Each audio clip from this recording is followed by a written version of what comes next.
All right. Well, Judy Samuelson, so nice to meet you. And to everyone watching, welcome to the fourth installment of Conversations with Culture Shifters, presented by Culture Shift Labs. I am Sharice Clark Suarez, and as I was just telling Judy, I am not a career moderator or interviewer, so everybody bear with me. I am an investor by trade. Focused on the media sectors in specific. And I am also a part of the culture shifting community, and I'm honored to be the guest moderator for today's important conversation. This is a new monthly series in which we will be talking to leaders and luminaries, icons, influencers, artists, and activists, and other examples of excellence in our community. In the past, Culture Shift Labs would host these conversations exclusively during their culture shifting weekends, but as we all know, the events of 2020 forced us all to find more meaningful ways to engage, and therefore we've decided to open these up to a broader audience. We are tackling inequality and racial equality head on, while still emphasizing connection to information and opportunities, and most importantly, to each other. So please be sure to use the chat feature to meet new people. The more spirited you are, the better. We know that thoughtful insight paired with connections and collaborations lead to an improved business and society. And our hope is that as a result of the insight our special guest shares, you can take some solutions back to your respective organizations. With that, let's get started by introducing our special guest and fellow culture shifter, Judy Samuelson. Judy? Thanks for being here. I'd be doing this. So Judy is a founder and executive director of the Aspen Institute's Business and Society program and author of 6 New Rules of Business, Creating Real Value in a Changing World. Signature programs under Judy's leadership include a 10-year campaign to disrupt Milton Friedman's narrative about corporate purpose, the Aspen Principles of Long-Term Value Creation, and a partnership with Korn Ferry to rethink executive pay. She previously worked in legislative affairs in California and banking in New York's Garment Center and ran the Ford Foundation's Office of Program-Related Investments. Judy blogs for Quartz at Work and is a Bellagio Fellow and a Director of Financial Health Network. So with that, let's get the conversation going. So look, you write about the new rules of business in your new book. Can you tell us a little bit about what they are? Sure. I use the conceit of new rules. They're not all new. Some of them have been, it depends on what company we're talking about. Some of them have been acting in this vein for a long time. But I think of them as really new drivers of massive change in the business sector. This is a moment of a lot of reflection by people in business, outside business, and government, and all sectors as we try to step back and take account of what we expect from institutions. And I wrote this book because I believe deeply that business is simply the most important institution of our day. I don't mean important in terms of it's more important than somebody else. I just mean it's deeply influential. Mm-hmm. And we don't solve or address or really make much progress on our most critical problems, whether it's inequality or climate change or addressing racial, equity. Without business really at the table. It's a deeply influential institution that has remarkable assets and problem-solving skills and global reach and distribution systems, and we need all of this to move forward in a positive way. So the rules are things like the reality that the value of the company today is no longer anything you can measure easily on the balance sheet. Something like 85% of the value of companies is really intangibles: reputation, trust, the ability to attract and retain, talent, the license to operate. That means business executives have to think differently about the decisions they're making. Purpose. We've been talking a lot about purpose in the U.S. Have this moment a year and a half ago when the Business Roundtable, kind of where our largest companies and brands hang out, that they restated. They said purpose really does have to be about kind of the public interest. But it was never, shareholder value has never really been the driving force of businesses. It's part of the scaffolding that holds us back. But businesses serve many objectives, and nobody lasts very long who isn't able to manage to kind of multiple objectives. But purpose is also revealed. And we've seen this tragically at places that have disappointed us deeply and create deep human harm, from Boeing and its kind of tragic tale to, Wells Fargo and Volkswagen. So purpose is revealed. I'd also just quickly say um, corporate responsibility today is no longer just about pay your taxes and job creation. You can't take either of those for granted. It's really defined outside of the company. Companies don't define the responsibility and are vulnerable to all kinds of forces that would want to harness your brand to use it to make a larger point, whether it's in defense of a species that's going extinct or to move on climate change. And that's a major force of change today. But employees are the real force of change, I believe. This is the fourth rule, that we're in an era of accountability from the cafeteria. I'm sure we'll talk more about that. But increasingly, companies are not looking at employees just as being a cost of doing business. It's really, they are your allies in identifying both risk and opportunity and competitive advantage. Culture is critical. It's much more important today than capital. Capital used to be king, now culture is king, and talent is a scarce resource, not financial capital. We're awash in capital. The interest rate is zero. Right. And then finally, I think in this moment, it's become very apparent that it is no longer all about competition for companies. It's really when the system itself is at risk, we have to be accessing the kind of ability to co-create and collaborate and work across sectors, but also work deep within an industry's own supply chain to bring about the kind of fundamental change that's needed to secure the health of the planet and society. Mm-hmm. So those are the 6 rules, and we can also talk about what's holding us back. Yes.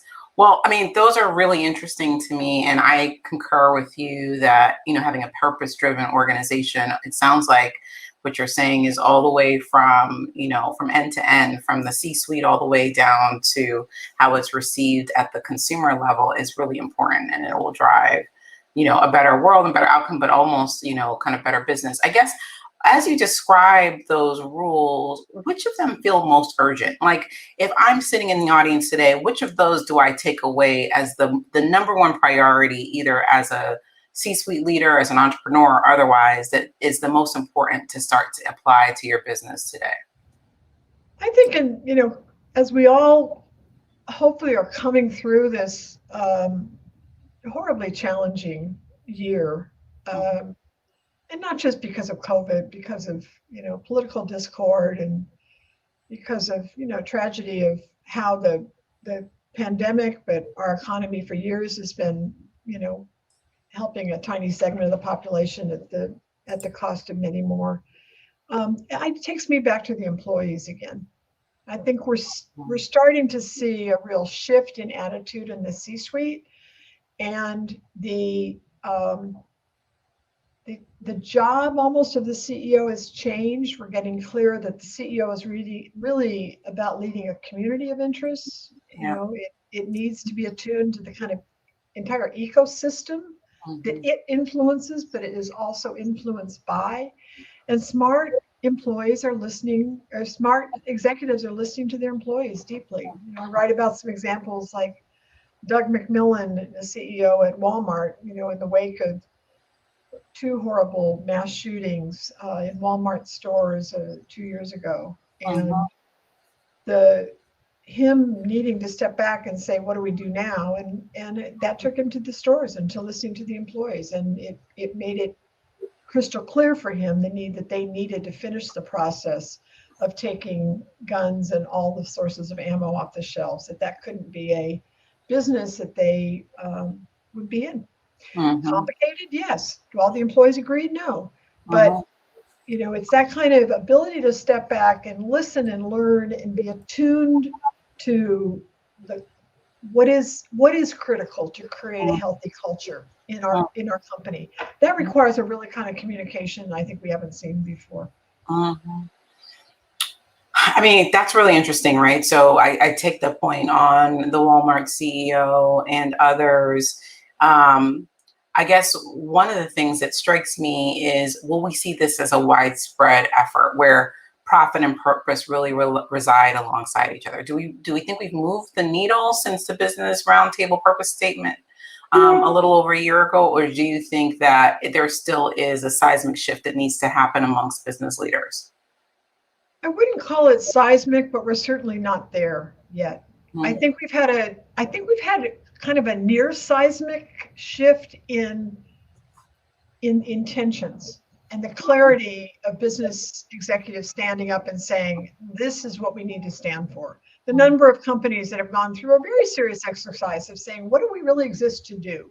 Yeah. Prompted by people like Larry Fink at BlackRock, but also, again, the sense of their understanding that to be truly connected to the talent that's coming in, not just younger people. I think it's true for boomers as well. We just didn't talk about it as much and didn't have the ability of social media to hold people into account. But it is an active conversation, this question of not a cheap conversation about purpose, but something that actually is boiled into the DNA of the business model. That takes real thoughtful consideration. Mm-hmm. But it also requires then being as operational about what this then means as you would with any other important business decision or shift. Mm-hmm. So this is not about something happening down the hall or in the neighborhood next door. It's, this is really about thinking about what does this then require of us to make sure that this is true? Mm-hmm. Jeff Weiner, who was, the CEO of LinkedIn, up to and including the time after it had been sold to Microsoft. He spoke to a group of our fellows a couple of years ago, and he talked about authentic leadership. And I emailed him afterward, and I said, what does authentic leadership mean to you? What does it mean? And he goes, keeping your promises, right? So that's what we need to be doing now. We need to be saying, and this is not easy, and there's a bunch of things that get in the way, and they're kind of third rail issues that don't easily bubble up when you're thinking purpose, profits, stakeholders. There are things like, what's our attitude about tax avoidance? Right. That's the underbelly. Mm-hmm. What are we paying our CEO to do? If pay as allowed a signal in the pay package, then we're really telling the CEO to manage the stock price first and foremost. What's our attitude about jobs? If we're saying we're job creators and we care deeply about our, the people that make up our enterprise, then why exactly do we decide to contract out work when we do it? What's the intention? What are we trying to do? Share buybacks. 91% of profits are returned to shareholders through dividends and share buybacks. Mm-hmm. Why? Mm-hmm. Like, that is a decision that's fully in the control of the enterprise. What's a better shift, or what's a better kind of share? Let's be clear. Profits are not an input, they're an output. Purpose is an input, profits are an output. So getting clear on that and really thinking it through deeply and how you have to operationalize this through every level of the enterprise is hard work. And that's the work that's ahead of us. Who does it well right now? Well, I wouldn't say right now, but I would say the companies, some of the ones that I write about that I think have designed for it, mm-hmm. I always go back to, a company like Herman Miller. Design was at the center of the enterprise. And they assured them that as a result of caring about high quality design, they paid attention to the designer. And that was then a short bridge to being very clear about the importance of having an innovative culture and paying attention to employees in all the ways in which we hope that a company would. Southwest Airlines, Herb Kelleher built a company that put employees at center and knew that was going to unlock the kind of enterprise in a way that would lead to the high quality customer service and making flying fun. Mhm. Cared a lot about that and put it at the DNA. Costco has a deep culture. Operates on the same thin margins as any other enterprise, but somehow has stayed ahead of the curve and continued to pay employees a premium during the pandemic after others have stepped away, but has always understood that to attract and retain talent, retention is key if you're going to have good customer service. And they were willing to pay for it and split, the proceeds more sharely between the real value creators and those who are trading in the stock. Mhm. I mean, I think all that makes sense to me. I guess, how do you weave into this very, hard bottom line driven culture that we have, the intangibles such as trust and reputation? How do you weave those two things in together to really drive value? You write about trust and trust and reputation, for example, and other intangibles in your book. But how do we connect all those things in a way that feels, at the end of the day, there are stakeholders and there are shareholders who are looking for value creation that is measured economically? How as a business leader do you integrate those things but still drive a hard outcome? I think it sounds like you're kind of asking, like, what's the metrics behind this, right? What do we manage to? One of there's a lot of noise about metrics today. There's a lot of call, particularly in the investment community, to say, can't we figure out a set of metrics that'll make it easier for us to, that are standard across all companies? Nah, I don't think we can do that. Every company is different, right? If you're clear about your purpose, not what is essential to Intel is not essential to McDonald's, and Right. vice versa. There are some things that are, you can talk about culture in each, but one is a culture of engineers and another one is a culture that has frontline workers and, global operations and franchisees. I mean, these are two phenomenally different enterprises, and they will go at the question of what has to be absolutely critically true and clear, and, do we need to manage to, in order to assure that we not only build a robust culture, but that we're really building a company that can last, right? Like that this company will be resilient. So trust is important. What I'm wrestling with, frankly, is how do we shift the conversation about the metrics from the idea of simple comparisons for people outside the firm and go back to where businesses have real agency. We need metrics that companies can use to diagnose and analyze where they are and where they're making progress, and that support the notion of this is about continuous improvement. You never arrive. This sustainability is not a destination. It's a mindset. And so in order to bring an idea like, trust alive, yes, you need to find the appropriate way to measure that and know where you're at and what are the improvements that need to be made. A lot of companies engage already in employee engagement scores and measure that. That's become a critical measure. It really works for companies because it gives them a lot of information about what they need to do differently. And it's a critical window into employee engagement, their knowledge of the product. Do they want to be at work? Do they get it? Are we getting the best out of them? Another one that Morgan Stanley's just released a report on using retention as a window into culture. Yes. It's very interesting. It turns out retention is highly correlated with alpha.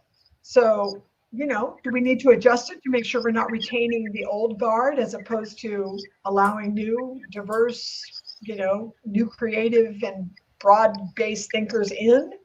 Of course, we have to make sure that it's nuanced enough that you're getting the best information you need for your enterprise. So, I don't have all the answers here, but these are the questions that I'm trying to figure out, because what you've asked, of course, is true. If people hear something like that, they want to know, well, what does it mean for me managing here? Yeah. And managing obviously in metrics, but then also in result too. So, to your point, is it retention? Is it, culture? Is it being seen as the one of the most attractive places to work vis-a-vis, their respective industries. So I do think it's important to understand what that is, so that we as CEOs can like aim for what the right outcome is. Maybe shifting a little bit, right, into sort of the time that we're living in. We're obviously living in an unprecedented, as one of my friends says, I long for precedented times sometimes, because everything that we're doing this, over the last 12 to 15 months at this point has been unprecedented, right? So we're living in complicated and challenging times with lots of, racial unrest, political and social divide. And, we saw varying degrees of responses over the last, 12 months to various crises. And so I guess the question really is, given how you think about the new rules, should companies and the leaders who run them, should they be speaking more speaking more publicly on social issues? Should they be leading from the C-suite around kind of the moral compass for the company as to how, and taking positions on how one should engage in some of these issues? I guess all that together is, what is the role of the CEO in these times? How best should we, align ourselves with social policy and present ourselves to our organizations, but then also to the world? Well, you've asked, it's a complicated demand on CEOs, isn't it? We've been through, at the beginning of the Trump administration, we really started to see, it wasn't the first time we were kind of hearing CEOs weigh in on social issues. That had already started because they're responding to their employees. Mm-hmm. And the millennials identify, they're bridge builders between the inside and the outside. And they were looking for their executives to be, resonant on things that they cared about. So we had those early examples of people like Mark Benioff of Salesforce who weighed in around, these complicated social dimensions in the Carolinas and in, Indiana around, who gets to use which bathroom and these kinds of things that, we can make fun of them or make light of it or say it's not the most important, questions the CEO has to deal with, but they're critically important, right? They're kind of measures of social progress and create a lot of angst for a lot of different people. And so it takes some courage, because you're going to piss some people off when you take a position on something like that. Mm-hmm. And we see it on both sides of every question where that happens. Mm-hmm. But we started to see at the beginning of the Trump administration, after the call for a ban on issuing visas for 7 majority Muslim countries. And once that happened, of course, we saw protests emerge at all of the urban airports in the country. Mm-hmm. And CEOs responded much more forcefully then. They took advantage of that moment, particularly those in kind of the biotech industry and the tech industries that are heavily reliant on bringing in labor and talent and engineers from outside the US. And we're saying, wait a minute, you're going right at our business now. So executives are always more comfortable when they can make the business case. But the truth is they were responding again to their employees. And we have seen this time and again. This is complicated, but CEOs' roles are complicated today. And I think they have roles as leaders where they stand up and identify with some of these questions. Chip Bergh of Levi Strauss on gun policy has been a remarkable leader on the question of that, and has taken some real hits for doing it, including, somebody doesn't weigh in on that without putting themselves at risk personally. That would be another example of a complicated question. But that's a leadership. He's showing leadership. Then there's the role of business leaders banding together in consortia to try to elevate and drive a change together. And we're seeing that through some of the work of the Business Roundtable. We're seeing it through this new coalition, 110 coalition, that's led by Ginny Rometty of IBM and Ken Frazier of Merck, around multi-company commitment to workforce development and what that would look like, and scrubbing their job descriptions to make sure they can take out of those job descriptions things that hold back people who may have the right skill set but not the right credential. So this kind of thing is also important, and that's kind of it's leadership, but it's closer to policy and leaning in and trying to drive the change. But ultimately, the CEO has agency within their own enterprise, and the real question is, are you using the levers you actually have to address these complicated questions from inside the company? So, what are you intending to do with your profits? What are you investing in? Yeah. How are you designing jobs? What is a living wage look like? And these are things that matter, and the executive has real ability to use choices inside in their domain to drive change. Yeah. We used to have a saying, not you said, but I have a saying for my team and myself is like, who are we to each other? And then who are we to the world? And so, it's really important to me to ensure that who we are to each other is first and foremost important. And then who do we want to be to the world, so that we can try to create these cultures of reciprocity and really creating an environment where people feel valued and honored and respected for what it is that they do every day, so that they can also reflect those same values in the world as well. So I think it's critically important to be thinking about the employee. And to your point around agencies that CEOs have around their own business, I think that's really critical too. It's like sometimes it feels too weighty to change the whole world. But even if you're a CEO of a small enterprise, like I run a small investment platform, but or a large enterprise, then at least starting with that is really interesting. But then you've seen people like, Goldman Sachs yesterday, for example, announcing its $10 billion initiative over 10 years for Black women in specific.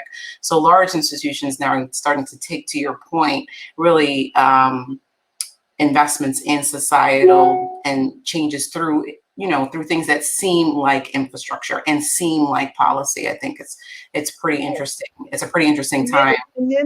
And then we need Goldman Sachs to finish that work and make sure that in terms of the products that they offer and the services they deliver, are they designed to reach a broader cross section of the market? Yeah. And that's the work that also has to happen, because that'll quickly add up to a lot more than 10 billion. Yeah, exactly. It can have a multiplier effect if you're really thinking about something that has a strong foundation around infrastructure. I think, look, again, the times are really interesting, especially launching a book in this environment. I'm sure you were thinking about it like prior to the election, but then post the election and all the things and events surrounding the election, I think were really,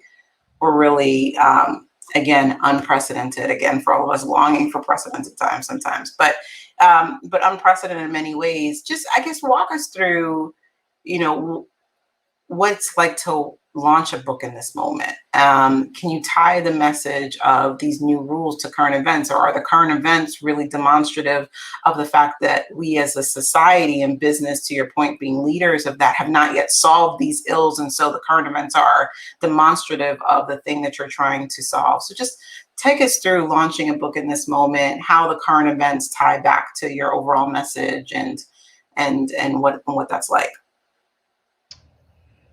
Well, it's been complicated.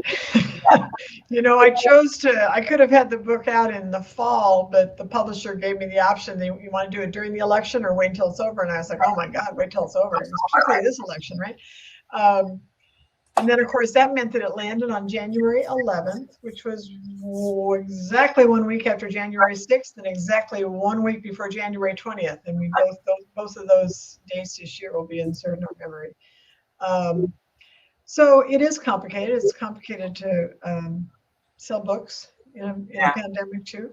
But the issues aren't going away. They're only becoming more vibrant in the moment. So I think it's well timed in that respect. The pandemic has humanized the corporation in some respects. And it's reminded us of how dependent we are on critical goods and services that are provided through private enterprise and the private sector, things we sometimes take for granted. We've seen companies struggle. We've seen many businesses fail, particularly smaller businesses. And it's heartbreaking to see that when we're in a neighborhood and see that happen. But, we've also seen the value of those workers who have to show up in order to deliver the goods and services. They can't work from home like you and I can, and that's been a real reminder that these are human enterprises. Your employees are not only your allies; they are the company. The language of stakeholder doesn't work for me. Mhm. They're not stakeholders. Right. They're fully aligned with, the employees want the same thing that you do. And so, as a leader of an enterprise, um, you have a hope that you're building a company that'll last for a long time and be phenomenally successful. The employees want the same thing. So I think that's become abundantly clear in this moment. And, that gives me hope that the book will continue to resonate and speak to how important it is that we continue to finish the job of aligning business with the long-term health of society. Mhm. Do you believe in business? Do you believe that business can be the change agent? And for those of us who are cynical, or those in the audience, I don't, I'm fully committed capitalist, if you will. But for those in the audience who may not believe that business is the answer, how do we trust that they can be the shepherds of these new rules and be kind of the leaders of some of these changes? Well, they're not, businesses are, we create them. Hmm. Corporations are nothing but a contract among willing participants who come together initially to do something that they probably can't do by themselves or just with their own family, where they need to have partners and they need to amass capital to, do something of greater complexity or scale. That's all corporations are. They're just vehicles for getting things done.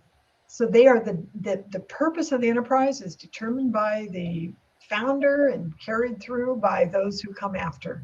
And so we don't need to either under or over, endow corporations with special powers. It's just that they, at global, at the kind of level of global enterprises, they have massive consequences and they also have massive capabilities. So it's not necessarily depending on business to hold business to account. Business, corporations are just a vehicle again.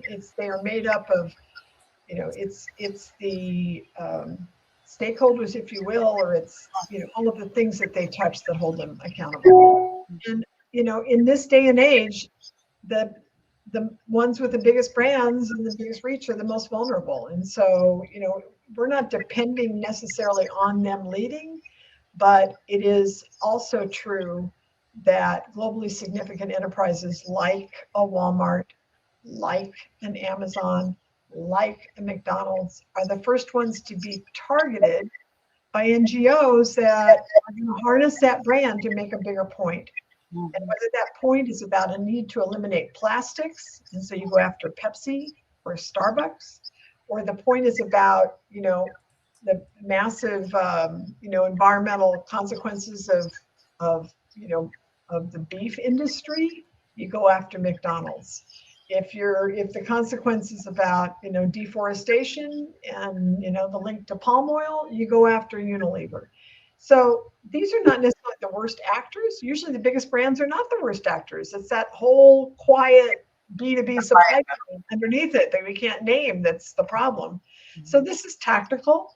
It works. And these companies have woken up to getting ahead of the curve because they don't want to be just targeted. They want to be part of the answer. And they do have the capacity. And if you look at each of these enterprises, they're now engaged in remarkably important change that they may have been drawn to initially kicking and screaming, but are now leading on in ways that is actually surprising and encouraging. So I think just give it a harsh look, keep the spotlight on it, see what you see, but also don't assign to business human qualities. Business is not bad or good. It's not moral or amoral. It is a bundle of decision rules and incentive systems and protocols that ultimately have good or bad results. And that's what we have to keep an eye on. So we have to be willing to get into the design of the enterprise and the kind of underbelly and some of these things that are not so easy to get our hand around, to understand how to really change shift the needle. Mm-hmm. Your sixth rule states that we need cooperation. You call it co-creation to solve problems of scale. Talk to me a little bit about that.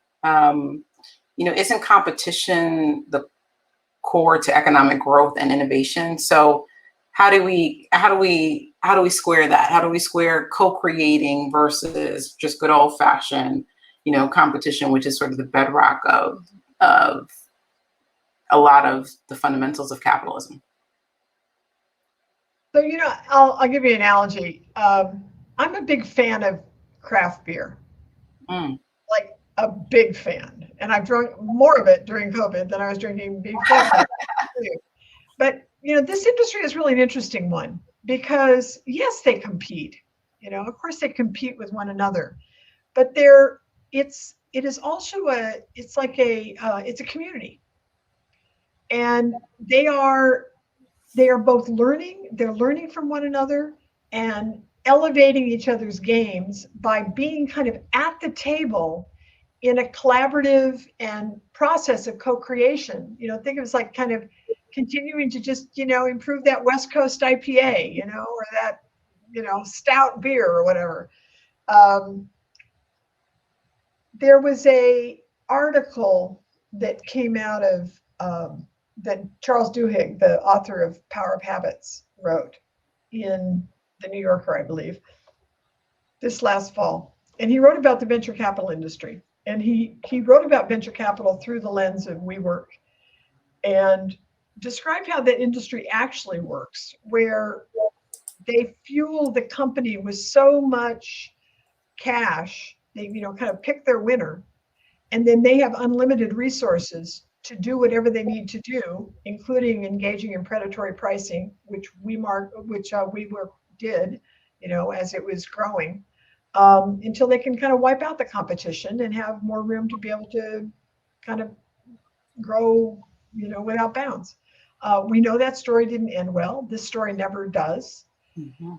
That is not competition. Mm-hmm.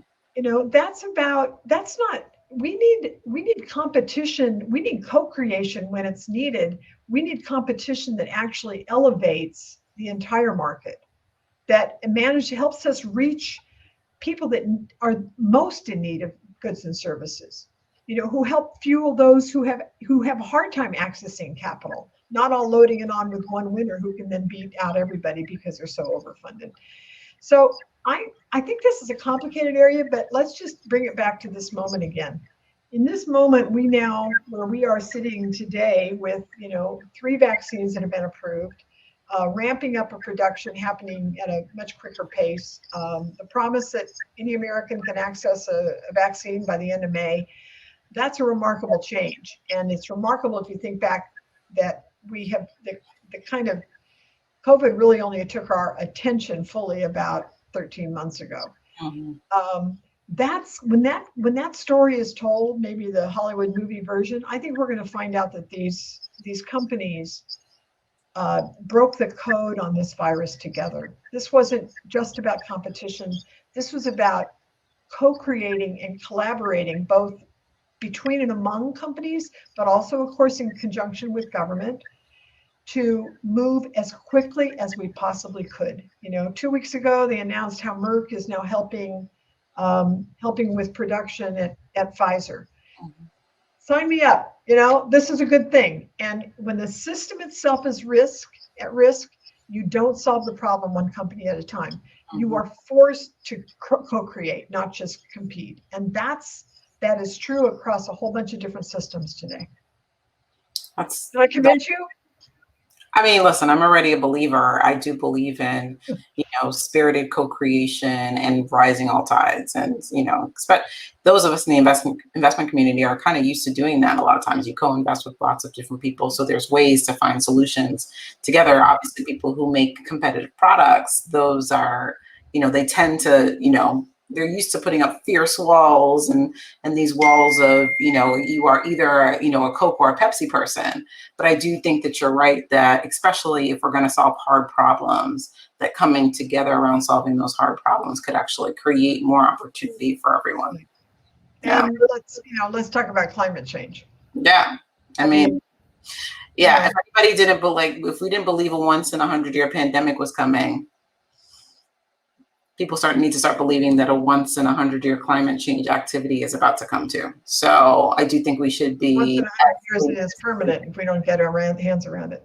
Right. As business leaders, we should really be coming together, thinking about how we solve that. Like, what are we going to do? Right.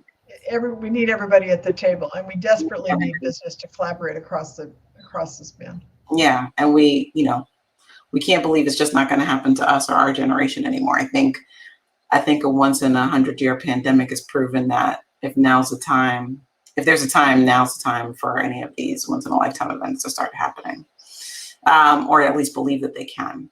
I'd love to sort of maybe end or have the last question, at least from me, around your work with Aspen Fellows. You use examples and write about the work with them in your book, and executives at the Business and Society program has convened and connected in networks and communities, et cetera. What would you want your colleagues at the Aspen Institute to take away from this book? My colleagues at the Aspen Institute take away. Yeah, what would you want? Yeah. I hope that they'll find some of their own stories in there. Yeah. We have a program called the First Movers Fellowship, which is the whole design of that program is to identify people who are embedded in large corporations. They're not just working in the CSR department. They may be in supply chain. They may be in the general counsel's office. They could be in HR, dealing with, all kinds of complexity today.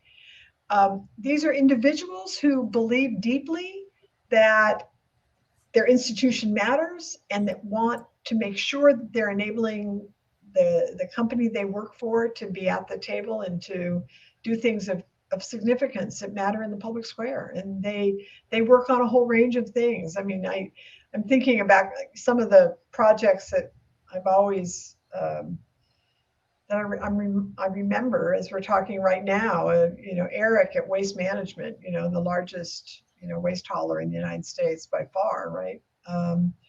He entered the First Mover Fellowship to work on building the compost capacity. I mean, it's a 15-year program. Composting is much more complicated than recycling. It's a third of our waste stream. It requires a lot of care and feeding and tending to it at the local level that is much more complicated than either hauling things to the landfill or trying to separate recyclables.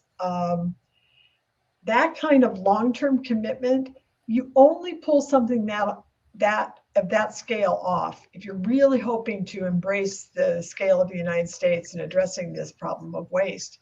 You need an enterprise like Waste Management, and you need an innovator like Eric to kind of unwind this problem, identify, those he needs at the table to frame the problem in a way that Waste Management can both buy in and understand how to really unleash their capacity to drive forward. There are many examples like that. I'm thinking about Neil at AT&T, who took it upon himself to say the point of purchase for cell phones is the time that parents need to learn about the capacities to make sure that the kind of toxic side of your first phone doesn't happen to my child. And that was complicated. No company wants to sell something that they're basically saying there's a problem with it, right? So corralling the right interest there and making sure that they did that in a thoughtful way that really embraced the point of purchase was complicated, but it ultimately was achieved. But there are so many examples like that, and there's a lot in the financial services domain. People that are working to make sure that the services that are available at a place like, Visa or MasterCard, work for everybody at the end of the chain. So I hope they'll find those stories there, and I hope they'll find stories of leaders from the top, who have been inspirational and have taken on important challenges, from internal equity to, again, to carbon capture and the like, and then the role of collaborations and and longstanding coalitions, like the Business Roundtable, that has really changed a lot in the last few years under new leadership, and is taking on issues of real consequence in the public square.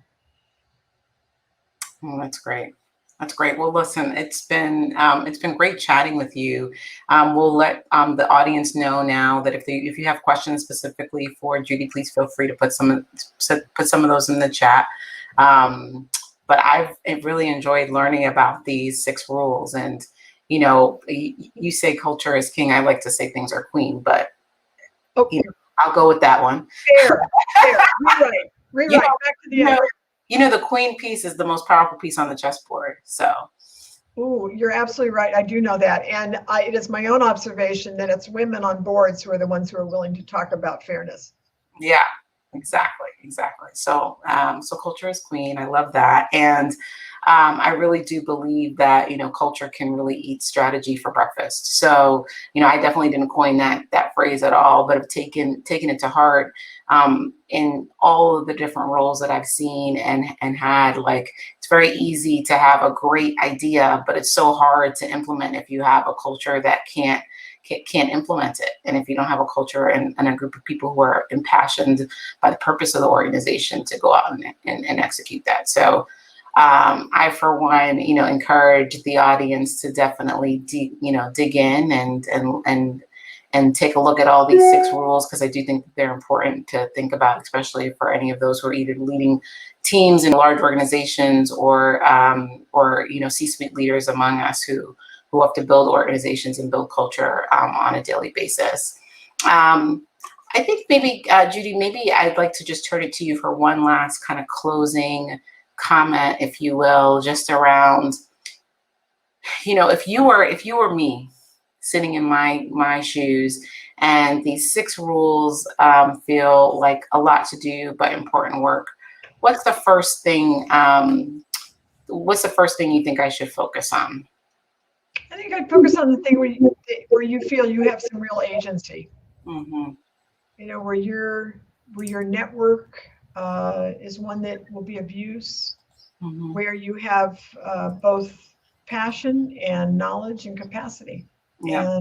And that's where change gets real, right? So to be thoughtful and bring people to the table you need. Don't bring people to the table just to, if you don't need them, because you're going to need others, and you're going to need to find a way to, find people you trust to start the process and then broaden from there. So that's my thought. Awesome.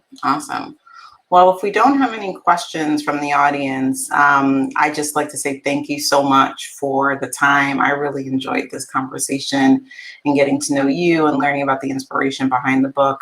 It was a really great conversation. It's super helpful for me, just given, when you're raised in the financial industry, a lot of time isn't given to leadership and management style and all that stuff. We're really trained to be transactional and execution people.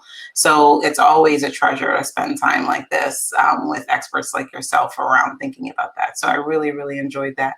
And then especially as a woman of color and, particularly a Black female CEO, I think just hearing about how important it is to integrate these principles in business is really of comfort to me. It's something that I know I want to do in my own organization, but hopefully it's good to hear that people are integrating strong principles around purpose and centering the employee in their own organizations as well. So thank you so much for the time. Really, really, truly appreciate it. A couple of housekeeping notes for the audience in general. Please note that the next conversation that Culture Shift Labs has on tap is on April 22nd.